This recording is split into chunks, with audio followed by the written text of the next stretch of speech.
Bismillahirrahmanirrahim. Assalamualaikum warahmatullahi wabarakatuh. Alhamdulillah wassalatu wassalamu ala sayyidina Rasulillah wa ala alihi washabihi wa mawalah. Asyhadu an la ilaha illallah wahdahu la syarika lahu wa asyhadu anna sayyidina Muhammadan abduhu wa rasuluhu alladzi la nabiyya ba'd. Amma ba'd. Qala Allah Ta'ala fi kitabihil karim. A'udzu billahi minasyaitonir rajim. Bismillahirrahmanirrahim. Wa ma khalaqtul jinna wal insa illa liya'budun. Shadaqallahul azim wa sadaqa rasulul karim wa nahnu ala dzalika minasyahidin. Alhamdulillah, hadirin ma'asyiral mukminin rahimakumullah. Saat ini kita sedang diberikan ujian oleh Allah Subhanahu wa taala berupa virus yang bernama corona. Insyaallah tidak ada satupun lokasi di muka bumi ini yang tidak termasuki oleh virus ini. Masya Allah, ini semua sudah takdir oleh Allah Subhanahu wa taala. Namun ada hal yang menarik, bahwa dengan virus ini setidaknya ada beberapa hikmah yang bisa kita petik. Dan yang utama adalah bagaimana virus corona ini bisa menggiatkan kita untuk meningkatkan ibadah kita kepada Allah Subhanahu wa taala. Karena kita tahu kadang manusia sering lupa bagaimana fungsi mereka diciptakan oleh Allah Subhanahu wa taala, tiada lain adalah untuk beribadah, seperti yang difirmankan oleh Allah Subhanahu wa taala bahwa ma khalaqtul jinna wal insa illa liya'budun. Sesungguhnya tiadalah aku menciptakan jin dan manusia kecuali untuk beribadah kepadaku. Dalam sebuah hadis qudsi yang lain bahwa disampaikan Allah Subhanahu wa taala berfirman, ya ibadi khalaqtuka lil ibadah fala tal'ab. Wahai hambaku, aku ciptakan engkau untuk beribadah, maka janganlah kalian bermain-main. Inilah akibatnya kita terlalu sering bermain-main dengan dunia ini. Kita lupa beribadah kepada Allah Subhanahu wa taala. Kita lupa fungsi kita bahwa diciptakan oleh Allah Subhanahu wa taala untuk beribadah.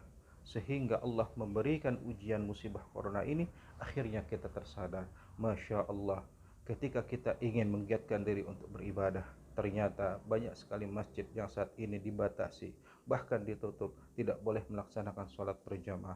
Kita sebelumnya bermain-main, kita tidak pernah mau sholat, kita tidak pernah mau ke masjid.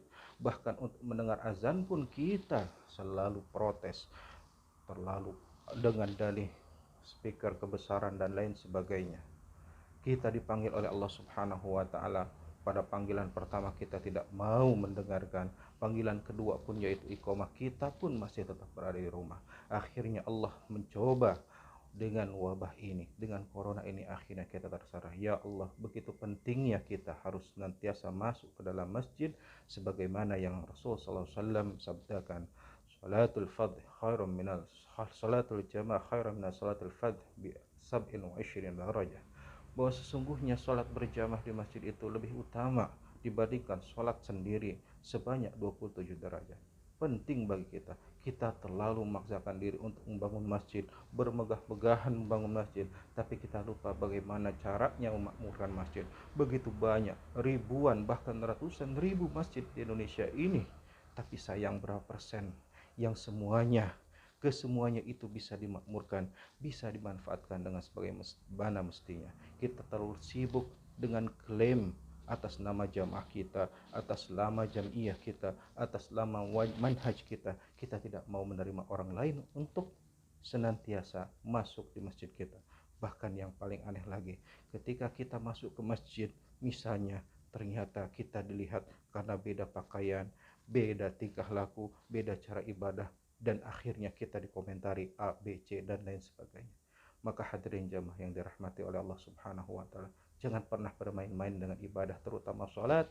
Ketika Allah ciptakan, berikan musibah pada corona ini, akhirnya kita tersadar bahwa semuanya akan kembali kepada Allah. Semuanya diciptakan oleh Allah di dunia ini adalah tiada lain untuk ibadah, terutama yaitu sholat, karena sholat adalah ibadah yang pertama kali akan dihisab oleh Allah Subhanahu wa taala di hari akhirat kelak. Maka hadirin jamaah rahimakumullah, ingatlah firman Allah Subhanahu wa taala, wa ma khalaqtul jinna wal insa illa liya'budun, dan ingatlah firman Allah dalam hadis qudsinya, ya ibadi, wahai hambaku, khalaqtuka lil ibadah, aku ciptakan engkau untuk beribadah, fala tal'ab, janganlah kalian bermain-main. Sekian mungkin ceramah singkat dari saya. Semoga kita bisa mendapatkan manfaat dan maslahat dari ilmu yang sama-sama insya Allah kita rindukan, dan semoga Allah senantiasa memberikan yang terbaik untuk kita semua, dan insya Allah menjaga kita semua, dan insya Allah sama-sama mengumpulkan kita nanti di masjid, dan juga nanti kita akan dikumpulkan oleh Allah Subhanahu wa taala di padang mahsyar bersama para nabi, terutama nabi kita Muhammad sallallahu alaihi wasallam. Wabillahi taufiq wal hidayah. Assalamualaikum warahmatullahi wabarakatuh.